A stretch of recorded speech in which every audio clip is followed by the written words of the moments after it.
Mga idol at kabayan, breaking news! Taiwan Coast Guard binomba ng tubig ang barko ng China matapos illegal na pumasok sa baybayin ng Taiwan. Ang isang barko ng China, hindi na nagdalawang isip pa ang CG-1002. Agad itong naglunsad ng water cannon. Ginawa ito ng Taiwan upang protektahan ang kanilang nasasakupan. Kahit winater cannon ng Taiwan ang China, wala namang nangyaring digmaan. Nimitz Carrier Strike Group na natili malapit sa Baho de Masinloc. Dati 2 barko lang ang nagpakita. Ngayon, 5 na sila. Ang USS Nimitz 768 aircraft carrier kasama ang 3 RD Bear-class destroyer at isang littoral combat ship nasa West Philippine Sea. China Coast Guard 3306 di makalapit dahil sa maraming barko ng Pilipinas ang nakadeploy sa pagitan ng Zambales at Scarborough Shoal. Isang depth sea research vessel ng China lumapit sa baybayin ng Ilocos Norte na intercept ng BRP-3 sa Magbanwa.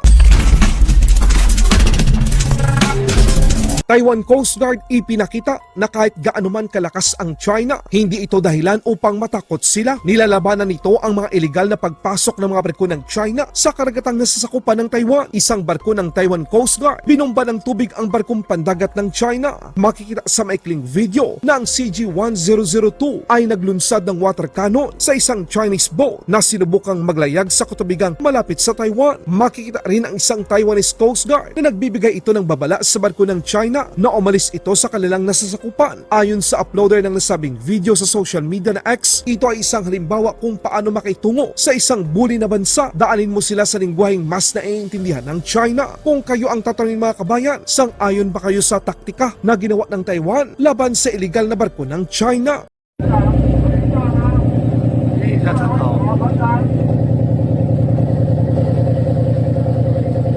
中国人是中国人。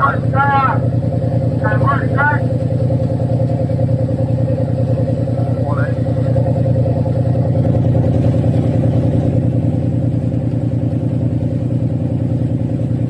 Amerika sinurpresa ang China. Nimitz Carrier Strike Group lumapit pa sa Baho de Masinloc. Hindi lang 2 barkong pandigma ng Amerika ngayon ang nagpakita sa West Philippine Sea, kundi 5 sila ayon sa open source. Ang Carrier Strike Group 11 na pinangungunahan ng USS Nimitz CVN-68 aircraft carrier ay kasama ang 3 destroyer at isang Independence-class littoral combat ship malapit sa Scarborough Shoal. Isang pagpapakita ng malakas na suporta ng Amerika sa Pilipinas. Nasa kabilang bahagi naman malapit sa Zambales ang barko ng Bureau of Fisheries and Aquatic Resources, Philippine Coast Guard at Philippine Navy. Ang BRP Dato Bancao, BRP Jose Rizal FF-150, BRP Antonio Luna FF-151, BRP Bagakay at BRP Malabrigo. Hinarangan ng mga barko ng Pilipinas ang isang China Coast Guard 3306 na sinubukang lumapit sa baybayin ng Zambales. Sa bandang Ilocos Norte naman, hinarang ng BRP-3 sa Magbanwa, MRRV 9701 ang isang barko ng China na nangangalap ng mga impormasyon sa loob ng Exclusive Economic Zone ng Pilipinas. Ang Tansu Sanhao na nagmula pa sa China ay pumasok sa Exclusive Economic Zone ng Pilipinas malapit sa baybayin ng Ilocos Norte. Nag-deploy naman ng sasakyang pandagat ang Philippine Coast Guard upang hamunin ang iligal na presensya ng deep sea research vessel ng People's Republic of China. Sa ibang balita naman, President Trump nilinaw na hindi Amerika ang talo sa hindi nito pakikipag-deal sa China. Mas malaki pa ang kinikita at natitipid nito ngayon dahil sa hindi nito pakikipagnegosyo sa People's Republic of China na kung saan halos karamihan sa mga produkto ng Amerika kinokopya at ibinebenta sa mas murang halaga. I guess you're talking about this transition cost. How long should people expect that transition to last, Mr. President? I can't tell you that. I can tell you that we're making a lot of money. We're doing great. Again, we're losing more than $5 billion a day. $5 billion a day. You don't talk about that. And right now, we're going to be at a point very soon where we're making money every day.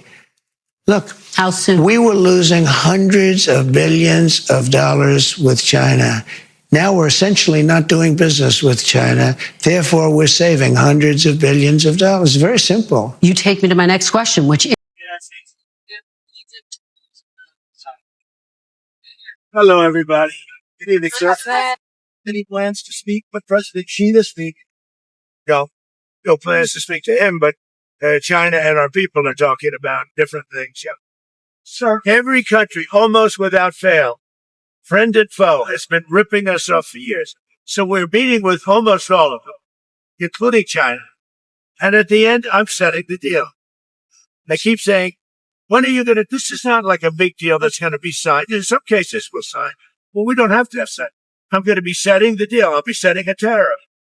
Now we're not dealing with China at all because the tariff's so high that they basically can't deal. And because of that, we're saving billions of dollars. Yeah. Well, I want a fair deal with China, but China's been ripping us off for many years. So maybe something should be thought about, a little bit of retribution. China's been ripping us off for many years, ever since they started. To me, I think it was the worst thing that Richard Nixon ever did. And it was Nixon. He's the one that got it started. Thank you very much, everybody. Sa hindi inaasang pagkakataon mga kabayan, barkong gagawin sanang target practice ng Pilipinas at Amerika sa maritime strike ngayong araw. Lumubog si Zambales dahil sa sama ng panahon at laki ng mga alon. Dahil dito, ang nasabing malaki sanang pagpakita ng puwersa ng dalawang magkaalyado ay nakansila. Ito ang kinumpirma ng tagapagsalita ng hukbong dagat ng Pilipinas. Sorry to keep you waiting. We regret to inform you that the media viewing for the Balikatan 40-2025 for this afternoon is cancelled. The Balikatan 25 maritime strike target vessel sank off the west coast of the Philippines prior to the event commencing today.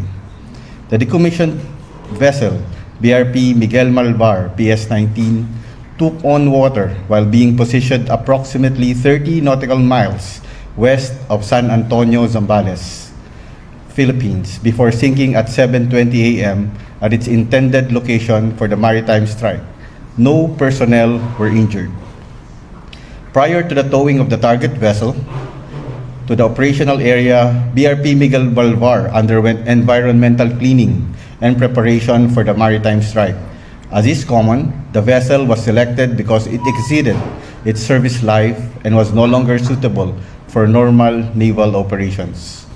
The maritime strike remains unchanged as part of Balikatan 25's command post exercise, where the Armed Forces of the Philippines and the U.S. Joint Task Forces will rehearse virtual and constructive fire missions. The training will integrate ground, maritime, and air-based sensors and shooters in a combined joint fires network, as the Philippines and U.S. Joint Task Forces exercise command and control while exercising combined warfighting capabilities. Elements of the scheduled maritime live fire event will occur and the combined force will still achieve its training objectives. The notice to mariners and notice to airmen surrounding the maritime strike location remains in effect. We thank those that have honored the restricted areas to ensure safety and allow this training to continue. Thank you, ladies and gentlemen. Laban Pinas.